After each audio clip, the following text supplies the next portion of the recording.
ఈరోజు మనం కీర్తనల గ్రంథం ప్రారంభిస్తూ ఉన్నాము. 1-2 అధ్యాయాలు ధ్యానం చేద్దాం. కీర్తనకారుడు దావీదు. ఈ కీర్తన గ్రంథాన్ని చాలామంది రాశారు. అయితే ఈ రాసిన వారందరి పేర్ల కంటే ఎక్కువ కీర్తనలు దావీదు రాశారు కనుక ప్రతి కీర్తనని సర్వసాధారణంగా దావీదు కీర్తనలు అని పిలవడం మనకి ఆనవాయితీ అయిపోయింది. దావీదు 70 కీర్తనలు రాశారు. ఆసాపు 12 కీర్తనలు రాశాడు. సొలొమోను 2 కీర్తనలు రాశాడు. మోషే, యాతాను ఒక్కొక్క కీర్తన రాశారు. కోరాహు కుమారులు 11 కీర్తనలు రాశారు. 42వ కీర్తన రాసిన వ్యక్తి ఎవరో అంతగా అర్థం కాకపోయినా మిగిలిన 50 కీర్తనలు ఎవరు రాసినట్లు తెలియపరచబడలేదు. కానీ ఇదంతా కూడా దైవ ప్రేరణతో రాయబడింది. కొద్దిమంది దావీదుని అనుసరించేటువంటి వారు కూడా ఒక 15 కీర్తనలు దావీదే రాశారన్నట్లు రాశారని పండితులు అభిప్రాయపడుతున్నారు. ఈ కీర్తనల యొక్క సందర్భాల్లో అగ్గై గురించి, ప్రవక్త అయినటువంటి జకరియా గురించి కూడా రాయబడడం విశేషం. ఈ కీర్తనలన్నీ కూడా దాదాపుగా క్రీస్తు పూర్వం 1010 నుంచి 770 ఆ మధ్య కాలంలో రాశారు. కొన్ని కీర్తనలు దావీదు రాజు కాకముందే రాశాడు. మోషే రాసింది బహుశా 1446 నుంచి 1406 మధ్యకాలంలో అరణ్యంలో గడిపినటువంటి ఆ సందర్భంలో ఈ కీర్తనలు రాసి ఉంటాడనేది అభిప్రాయం. కొన్ని కీర్తనలు బబులోనులో చెరగా వెళ్ళిన తర్వాత బహుశా దాదాపుగా 600 సంవత్సర కాలంలో ఈ కీర్తనలు రాసి ఉంటారు. 137 కీర్తన మనకి ఈజీగా అర్థమవుతుంది. ధ్యానం చేస్తుంటే మనం ఆ విషయాల్ని తెలుసుకుంటాం. ఈ కీర్తనలన్నీ కూడా మొత్తానికి రాయడానికి 1000 సంవత్సరాలు పట్టింది. 1000 సంవత్సరాల కాలం రాసినటువంటి ఈ కీర్తనలు పొందుపరిచి ఒక క్రమబద్ధీకరంగా 150 కీర్తనలుగా రాయడం ఎంతో ఎంతో ఆనందం. దేవుని యొక్క ఆలోచన, దేవుని యొక్క ఉద్దేశం ఏంటి అని అంటే నరులు దేవుణ్ణి స్తుతించాలి. అందుకే ఈ కీర్తనలో మానవులైనటువంటి వారు ప్రభుని స్తుతించిన పరిస్థితులు, వారి జీవితంలో ఎన్నో అనుభవాలు, కష్టాలు, వేదనలు, దుఃఖము కలిగినప్పుడు ప్రభుని ఎలా గణపరచాలో, అంత మాత్రమే కాదు వారు ఎదుర్కొన్నటువంటి పరిస్థితుల్లో ఎలాంటి పరిస్థితుల్లో దేవుడు వారికి సహాయం చేశాడో అనేది ఈ కీర్తనలో తెలుస్తుంది. ఈ కీర్తన చదువుతుంటే ప్రతి కీర్తన ప్రతి ఒక్కరి వ్యక్తికి అన్వయింపగలుగుతుంది. ఇది నా జీవితమే, నా జీవితం ఎలాగుంటే బాగుండు, నా జీవితం ఎలాగుంది, నా జీవితాన్ని దేవుడు ఎలాగూ మారుస్తాడు అని ఖచ్చితంగా ప్రతి కీర్తన చదివిన, ధ్యానం చేసిన ప్రతి వ్యక్తికి అటాచ్ అవుతుంది. అంత ప్రభావము ఈ కీర్తనలో మనం చూడగలుగుతాం. దేవుని స్తుతించటానికి కొన్నిసార్లు దేవుని స్తుతించిన వారు హెచ్చరికలు కూడా చేయబడడం ఇందులో మనం చూడగలుగుతాం. ఈ కీర్తనలు మనం విభాగించలేము, కానీ 5 స్కందాలుగా దీన్ని డివైడ్ చేసేసి దేవుణ్ణి స్తుతించుట కొరకు 5 స్కందాలుగా డివైడ్ చేసేసిన సందర్భాలు 5 స్కందాలుగా మనకి ఇది కనబడుతుంది. దేవుని స్తుతించడం, లేకపోతే కృతజ్ఞతలు చెల్లించడం, దేవుని బిడలుగా ఇతరులను హెచ్చరించే కీర్తనలు కూడా ఉన్నాయి. దేవుని యొక్క మంచితనాన్ని, గొప్పతనాన్ని పొగిడేటువంటి, తెలియచేసేటువంటి కీర్తనలు ఉన్నాయి. రాజుగా తీర్పులు తీర్చేటువంటి వివరించిన కీర్తనలు ఉన్నాయి. అక్కరలో ఉన్నప్పుడు సహాయము దొరుకుతుందని చేసినటువంటి ప్రార్థనలు, ప్రార్థనకు వచ్చిన జవాబులు ఇందులో ఉన్నాయి. దేవుని మీద దృఢమైన నమ్మకం కలిగించటానికి ఉపయోగపడే కీర్తనలు ఉన్నాయి. పాపము లేకపోతే పాపం చేసినప్పుడు క్షమాపణ పొందడం గురించి వివరించబడింది. కొన్నిసార్లు కృంగిపోయినప్పుడు ఎలాగున బలపరచబడాలో ఇందులో రాయబడింది. దేవుని సహవాసం కోల్పోయినప్పుడు దేవుని సహాయాన్ని పొందుకోవటానికి ఆశలు కలిగిన జీవితం గురించి రాయబడింది. శత్రువులు దేవుడు శిక్షిస్తాడని, కొంతమంది చేసిన ప్రార్థనలు, వారికి వచ్చిన జవాబులు కూడా ఇందులో రాయబడ్డాయి. మంచి గుణగణాలను, దేవుని యొక్క ఉద్దేశాన్ని తెలుసుకోవడానికి ఉపయోగపడే కీర్తనలు ఉన్నాయి. ప్రయాణించినప్పుడు యాత్రికులుగా ఈ జీవిత ప్రయాణం ఎలా సాగించుకోవాలో, దేవుని మాట ఎలాగ విని వాటిని బట్టి దేవుని ఘనపరచాలో, యేసుక్రీస్తు యొక్క రాకడను గురించిన భవిష్యత్తు వాక్కులు కూడా ఇందులో రాయబడినాయి. ఈ కీర్తనల యొక్క విశిష్టత విన్నారు కదూ. ఎంత అద్భుతమైన విషయాలను దేవుడు ఇందులో పొందుపరిచారు. ఈ రోజు నుంచి మనం ధ్యానం చేయబోతున్న ఈ కీర్తనలో అనేకమైన విషయాలు మనం సొంతం చేసుకోబోతున్నాం. విశ్వాసంలో ఎంతో బలపరచబడబోతున్నామని నేను నమ్ముతున్నాను. కనుక విశ్వాసంతో ఈ కీర్తన ధ్యానాల్లో ఉన్నటువంటి అమూల్యమైన సొత్తును, అమూల్యమైన విశిష్టత కలిగినటువంటి విషయాలను మన సొంతము ప్రభుని యేసువారు చేయునుగాక. ఆమేన్. ఈరోజు 1-2 అధ్యాయాలు ధ్యానం చేద్దాం టూకీగా. ప్రియులారా, మొట్టమొదటిగానే మన జీవితము ధన్యము అవ్వాలి అని అంటే, జీవితాలు ధన్యకరంగా ఉండాలి అని అంటే ఏమేమి చేయాలో ప్రారంభంలోనే కీర్తనకారుడు తెలియచేశారు. ధన్యత అంటే ఆనందంగా ఉండేవారు అని అర్థం. తెలుగు అనువాద ప్రకారంగా ధన్యత అంటే ఆనందంగా ఉండేవారు. ఆనందంగా ఎవరు ఉంటారు అని అంటే, లోక సంబంధంగా ఒక విషయాన్ని మీకు గుర్తు చేస్తాను. 2 రకాల ప్రజలు ఆనందంగా ఉంటారు.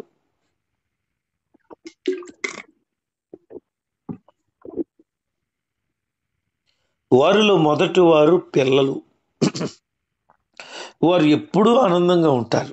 ఇది లేదు అది లేదు అనే ఫీలింగ్ వాళ్ళకు ఉండదు. వారు చక్కగా ఆనందంగా బ్రతుకుతారు. రెండోది పిచ్చోళ్ళు.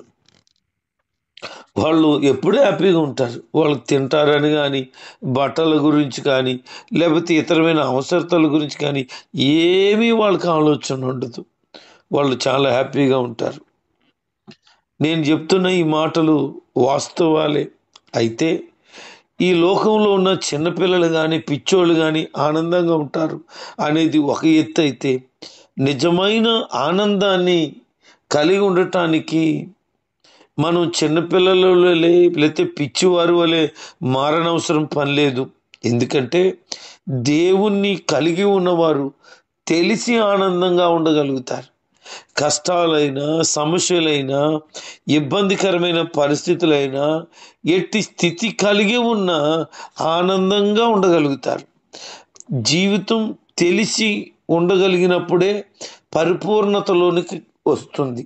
కనుక అలాంటి పరిపూర్ణమైన ఆనందాన్ని నువ్వు ఎప్పుడు కలిగి ఉండాలనంటే చేయవలసిన కొన్ని పనులు ఉన్నాయి, చేయకూడని కొన్ని పనులు ఉన్నాయి. వాటిని నువ్వు చేస్తే ఎప్పుడు ఆనందంగా ఉంటావు, ధన్యజీవివి అవుతావు. మొట్టమొదటిగా మాట్లాడుతున్న మాట, దుష్టుల ఆలోచన చొప్పున నడవద్దు. ఆనందంగా ఉండాలంటే దుర్మార్గులు ఇచ్చే సలహాలను పాటించవద్దు. కొలసి రాసిన పత్రిక 2వ అధ్యాయము 6వ వచనములో దేవుని వాక్య ప్రకారంగా నడుచుకోగలిగితే, దేవునిలో నడుచుకోగలిగితే నీ బ్రతుకు బాగుంటుంది అని ఉంటుంది. ఆయనలో నడుచుకుంటూ ఉండండి. లోకంలో నడవద్దు, ఇష్టానుసారంగా నడవద్దు, దేవుల్లో నడుచుకోండి అని చెప్తాడు ఆయన. రెండోది, పాపుల మార్గాన్ని నిలవద్దు. అంటే పాపాత్ముల జీవిత విధానాల్లో నువ్వు నడవకూడదు. పాపులు నిన్ను ప్రేరేపించగా ఒప్పకుమని సామెతలు 1వ అధ్యాయంలో మనకు కనబడుతుంది. అంటే పాపులు ఎప్పుడు కూడా పాపముతో నిండుకొని ఉన్నారు గనుక పాపపు విషయాలే మాట్లాడతారు, అట్టి పనులే చేయటానికి ప్రేరేపిస్తారు. కనుక వారి జీవిత విధానాల్లో నడవద్దు. వాడి యొక్క ఆలోచనలో నీవు నిలిచిపోయి ఉండవద్దు. ఎఫెసీ రాసిన పత్రిక 6వ అధ్యాయం 11వ వచనములో అపవాది కుతంత్రాలను జాగ్రత్తగా గమనించి నీవు దేవుల్లో గట్టిగా నిలబడి ఉండాలి.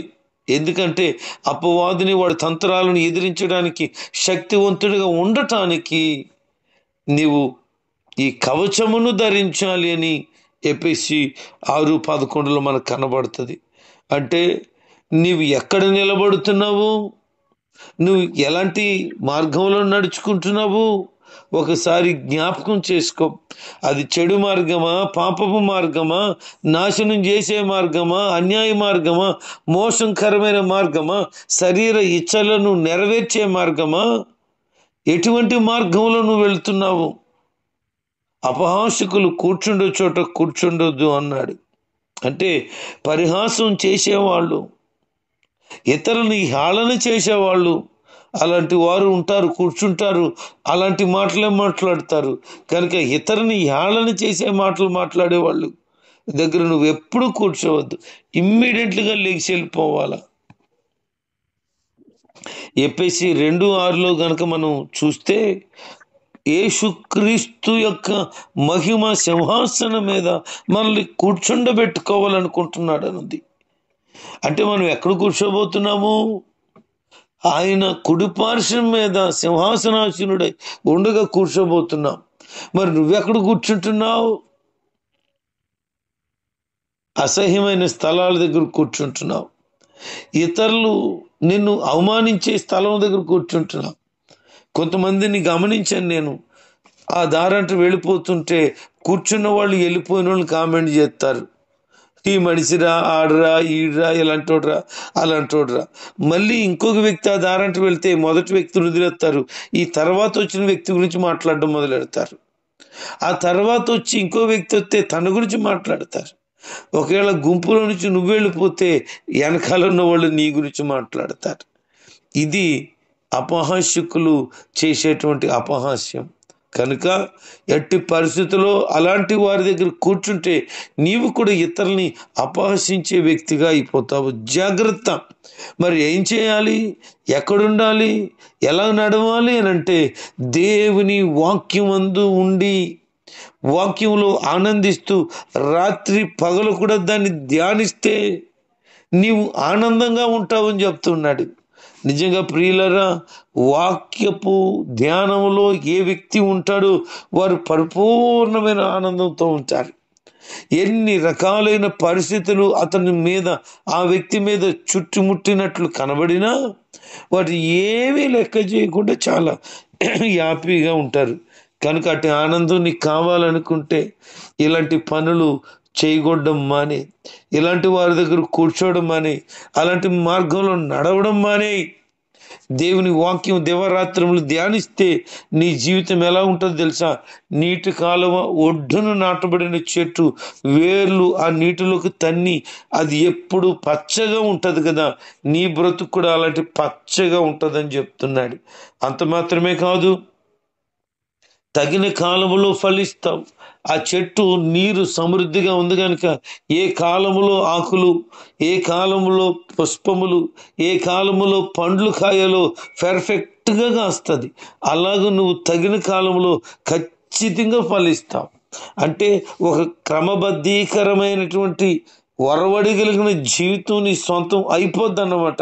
ఇక ఎప్పటికి ఏమి కావాలో, ఎలా ఫలించాలో, ఎలాగున ఏమి సొంతం చేసుకోవాలో టైం ప్రకారంగా అన్నీ వస్తాయి. దాని గురించి నువ్వు ఎదురు చూడవలసిన పని లేదు. వాళ్ళు చేసే పని అంతా సఫలమవుతుందట. యోసేపుకి దేవుడు తోడుగా ఉన్నాడు, అతను చేయునది యావత్తు కూడా ఆయన సఫలం చేశాడని రాయబడింది. అంటే ఆ కాలంలో వాక్యము లేకపోవచ్చు, పరిశుద్ధ బైబిల్ గ్రంథం అతని చేతిలో లేకపోవచ్చు, కానీ దేవుని పట్ల భయము భక్తి కలిగిన వాడుగా ఉన్నాడు. అందుకనే అతను నిరంతరము దైవ వాక్య ధ్యానాన్ని యోసేపు కలిగి ఉండేవాడు. దేవుని ధ్యానంలో ఉన్నాడు గనకన వాక్యము దేవుడై ఉన్నాడు కాబట్టి ఆ దేవుడినే ధ్యానం చేస్తూ ఉన్నాడు, భయం కలిగి ఉన్నాడు కాబట్టి తన జీవితం ఫలభరితంగా ఉంది. మరి నీ జీవితం ఎందుకు అలా ఉండకూడదు? దుష్టులు అలా ఉండరట. ఎలా ఉంటారు? గాలి చెదరగొట్టే పొట్టు వలె ఉంటారు. గాలి చెదరగొట్టే పొట్టు అంటే పనికి మాలిన వాటిని, చంచలమైన వాటిని వారు కలిగి ఉంటారు. పనికి మాలిన విషయాలకి ప్రాధాన్యత ఇస్తారు. అంత మాత్రమే కాదు, బుద్ధి స్థిరంగా ఉండదు, అటు ఇటు తిరుగుతూ ఉంటుంది. స్థిరమైన బుద్ధి కలిగి ఉండరు. అందుకే వారికి న్యాయ విమర్శలో తీర్పు తీర్చబడుతుంది. నీతిమంతుల సభలో పాపులు ఉండలేరు. అలాంటి వారు అందరూ కూడా ఏమైపోతారట? ఆయన మార్గం నుంచి తొలగిపోతారు. వారి మార్గము నాశనమైన మార్గము అని చెప్పి కీర్తన 1లో అద్భుతమైన వర్ణనాతీతమైనటువంటి జీవిత విధి విధానాలను తెలియచేయడం జరిగింది. కనుక చెప్పిన ఈ కొద్ది మాటలు హృదయంలో భద్రం చేసుకుని అలాగూ బ్రతకటానికి ప్రయత్నం చెయ్యి.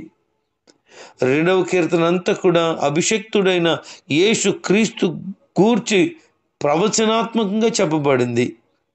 ఆ ప్రవచనాత్మకమైన సందేశంలో కొన్ని దీవెనకరమైన విషయాలు ఉన్నాయి. వాటిని మనం టూకీగా ధ్యానం చేస్తున్నాము. అన్ని జనులు అలరి రేపి ప్రభు మరణ సమయమై కేకలు వేస్తున్న సందర్భం కనపడుతుంది. అక్కడ వాళ్ళు వ్యర్థమైన దాన్ని తలస్తున్నారు, అనవసరమైన వాటి గురించి ఆలోచన చేస్తున్నారు. వాళ్ళు అనుకుంటున్నారు కట్లు తెంపేద్దాం, మనకున్న పాశముల నుంచి విడిపించేద్దాం అని వాళ్ళు ప్లాన్ చేస్తున్నారు. వాళ్ళ ప్లాన్ అంతా ఏంటంటే యేసు క్రీస్తుకి విరోధంగా నిలబడ్డమే. అందుకని అభిషక్తుడికి విరోధంగా నిలబడటానికి వారు ప్లాన్లు వేస్తున్నారని ఏలుకులు అనగా నాయకులు ఏకీభించి ఆలోచన చేస్తున్నారు. నిజమే, ప్రధాన యాజకులు యేసుక్రీస్తు మరణం కొరకై, ఆయన చంపడం కొరకే ప్లాన్లు వేశారు. దేవుడు నవ్వుతున్నాడట. నిజమే, ఎందుకంటే యేసుక్రీస్తు ప్రభువులు సెలవిస్తున్నారు, నన్ను ఎవరు బంధించలేరు, నన్ను ఎవరు మరణానికి అప్పగించలేరు, నేను స్వహతాగానే ఈ మరణానికి అప్పగించుకుంటున్నాను అని. వీళ్ళేదో ప్లాన్ చేసి వీళ్ళేదో కుట్రలు వర్ణిస్తుంటే అవన్నిటిని బట్టి దేవుడు నవ్వుకోడండి.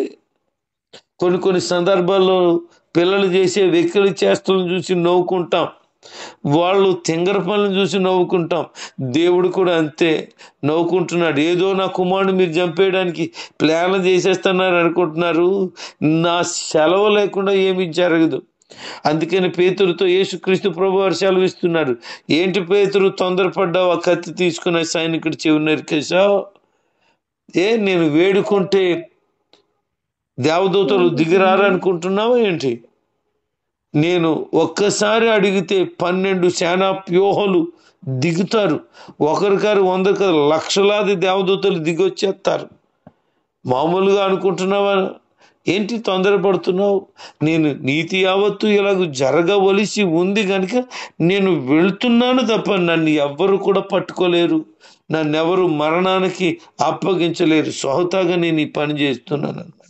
అందుకే మరి వీళ్ళు ప్లానం చేస్తుంటే నవ్వుతున్నాడు దేవుడు. ఇంకా అంటున్నాడు, యేసుక్రీస్తు బిడలుగా మనల్ని కూడా చేర్చుకొని నా కుమారుడు అనే పిలుపు మనకు కూడా వర్తిస్తుంది. యేసుక్రీస్తు మనకి మాదిరై ఉండగా ఆయనలో జన్మించిన మనము మాదిరై ఉన్నాం. అందుకే ఆయన చెప్తున్నాడు, నన్ను అడుగుము, జనములను స్వాచ్యంగాను భూ దిగంతముల వరకు సొత్తుగాను ఇస్తానన్నాడు.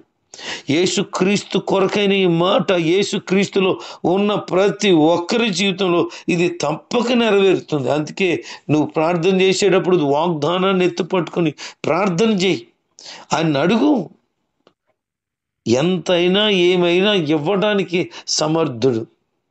కేఏ పాల్ గారు ప్రపంచంలో అద్భుతమైనటువంటి ఫ్లైట్ అడిగారట, ప్రభువా నాకు కావాలి అని. ప్రపంచ దేశంలో అమెరికా అధ్యక్షుడికి ఉంది, నెక్స్ట్ కేఏ పాల్ గారికి ఉంది. అంత అద్భుతమైనటువంటి విమానం మరొకరికి లేదు. కారణం ఏంటి? అడిగాడట, నేను అలా ఉండాలి అని. దేవుణ్ణి అడిగితే ఎవరికి లేనంత గొప్ప భాగ్యాన్ని నీకు తప్పక ఇవ్వగలడు. ఈ రోజు నుంచి దేవుని అడగడానికి మరింత నీ హృదయాన్ని సంసిద్ధపరచుకో.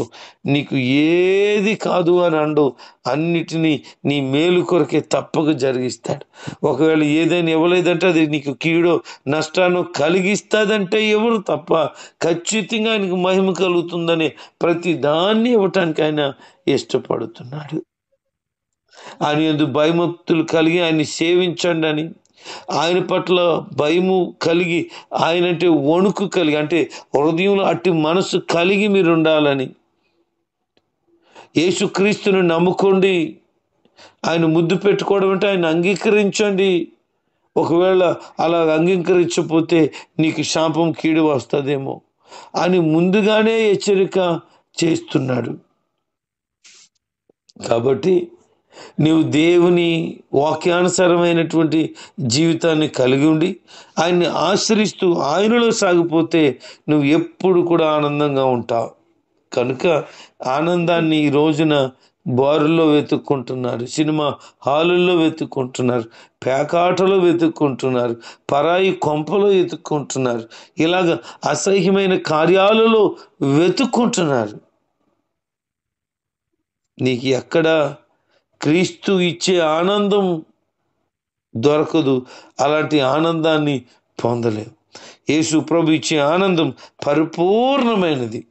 అట్టి పరిపూర్ణమైన ఆనందం పొందుకునేటట్లు వాక్యానుసారంగా జీవించుదువుగాక. ఆమేన్.